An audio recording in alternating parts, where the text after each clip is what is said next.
I'm going to go through this rather briefly today. Not feeling too well. So we have the daily dollar index chart.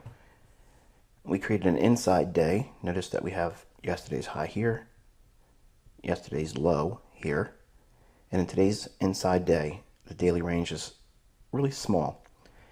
That sets the stage for a large volatility event for non-farm payroll tomorrow.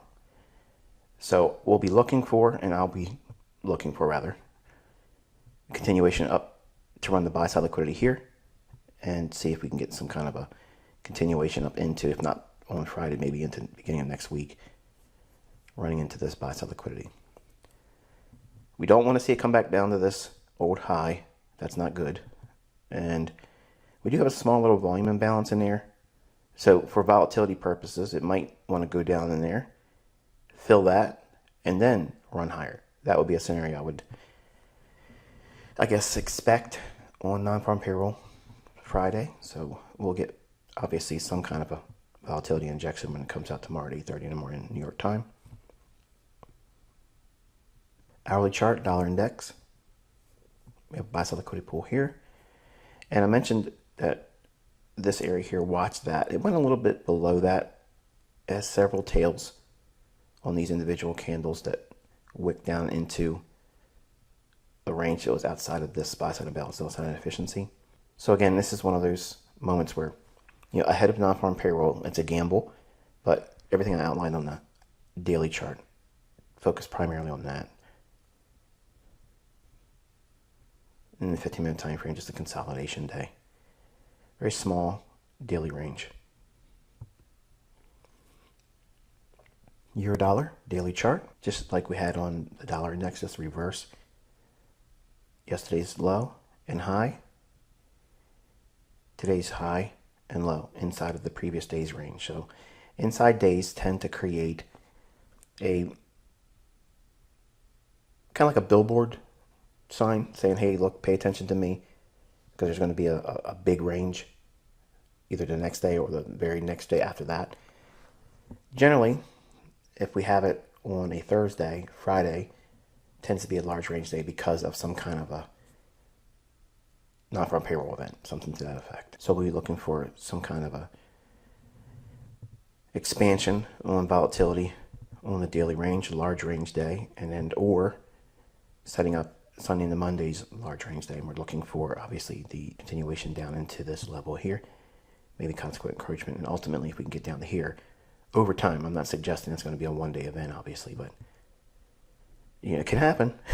Everything's been going on around the world. It could happen, but these are the downside objectives. We have 1, 2, consequent encouragement, 3, and then a partial would be taken below here. Now that's assuming obviously you have a short on.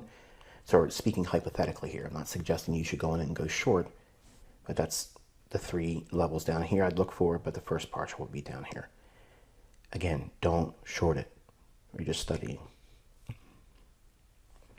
All right, so the hourly, euro dollar. Just a consolidation day again, much like we saw on the dollar index.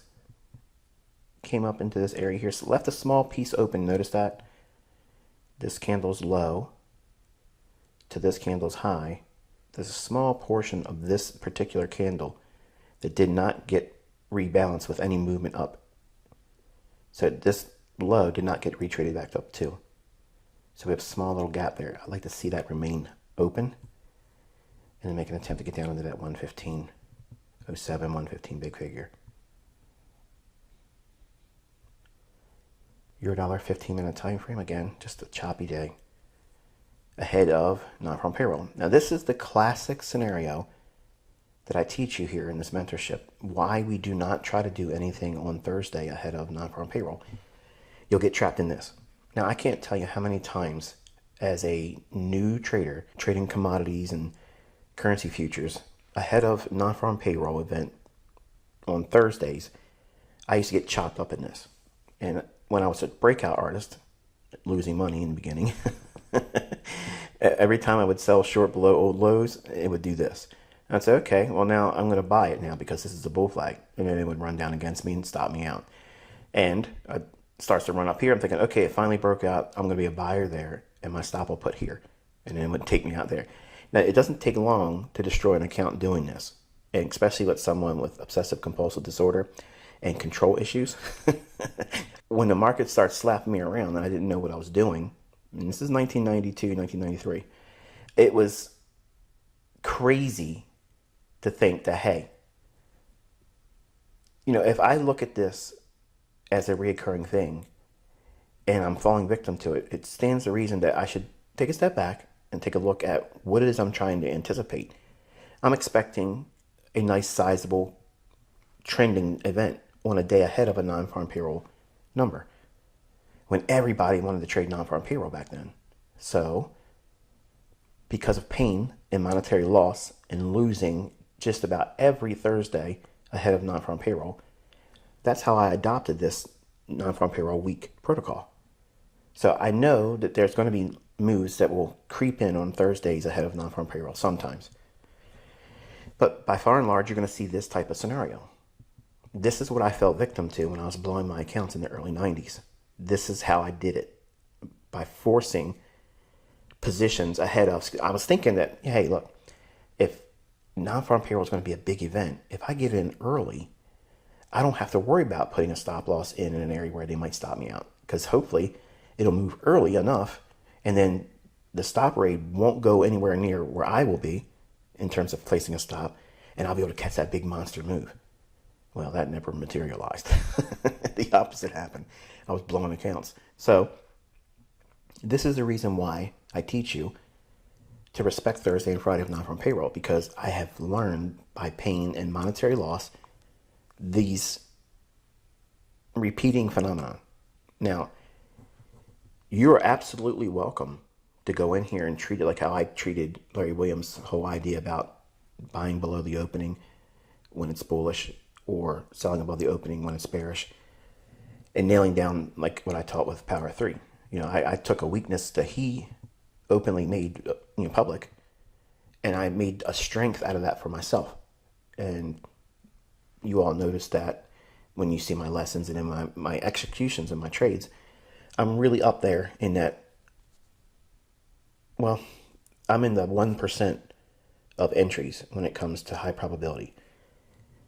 You're welcome to go into this and decipher the Thursday and Friday non-farm payroll event if you're that inspired to do it. Just don't put a lot of money behind it trying to crack it, because you'll probably break yourself before you do it. I'm not trying to talk you out of it. I'm just reminding you that there's a great deal of risk, and I literally almost warped myself trying to figure this out. So it's just easier for me to say, I'm not going to do it. So there's the reasons why we do what we do here. All right, pound dollar daily chart. You can see we had a consolidation day, another small little consolidation, but we did not get an inside day here. See that? We opened, went down a little bit, and then rallied up and took out yesterday's high. So we traded back inside of this swing high, but didn't take out the high. Now, before I get into this, I taught a little bit about the cross pair manipulation yesterday, and I mentioned how euro pound, what makes that pair go down. Well, it went down further today, and you're welcome to go into this and study as a secondary homework assignment. I might throw in, obviously, the review of euro pound in tomorrow's weekend edition commentary, so that way you can test yourself there too. So kind of like a twofer. Since I didn't do one yesterday, I owe you one. I don't have a chart, obviously, but look at your euro pound daily and then study that in comparison to the pound dollar that we have here, and then euro dollar daily, and what supported the idea of euro pound making a lower low on its daily chart. But what leads to that is what I taught yesterday. So we have cable having a little bit more freedom on the upside, but still consolidated in an overall market profile on the daily chart. But the daily candle was delivered as a bullish candle and was able to take out previous day's high. So we have bullishness on cable, consolidation on euro. This, ahead of non-farm payroll, doesn't really help in terms of deciphering which one to trade. And gun to my head, if I had to say which one I'd rather be in, I'm still electing to use the euro dollar and it being bearish. Pound dollar, 1 hour chart. Okay, you can see small little bullish move in here. We have buy side liquidity here. And if we were able to get some kind of extrapolated move on the upside, which I don't foresee that happening, you would be looking over here and right in here. But notice I don't have any lines on that right now. I don't think it's going to happen. This, though, has the likelihood of whipping above that and then attacking the sell side here and maybe right in below in here. 15-minute time frame pound dollar. Notice we had a initial low formed here. So we took out a short-term low there. Then we took out this short-term high here and this short-term high on that run. Then it came all the way back down, took out this low there. And then this rally took out this short-term high, whipsaws around in here a little bit more, and then sent it one more time higher, taking out these highs.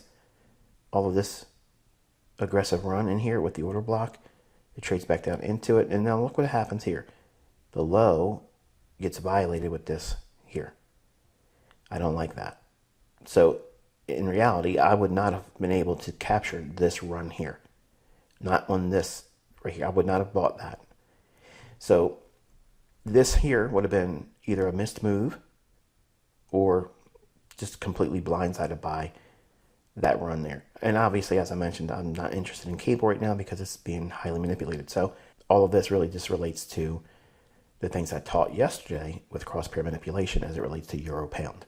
And there's your hint, so that way you can go through your charts and mark up what I'll share with you tomorrow.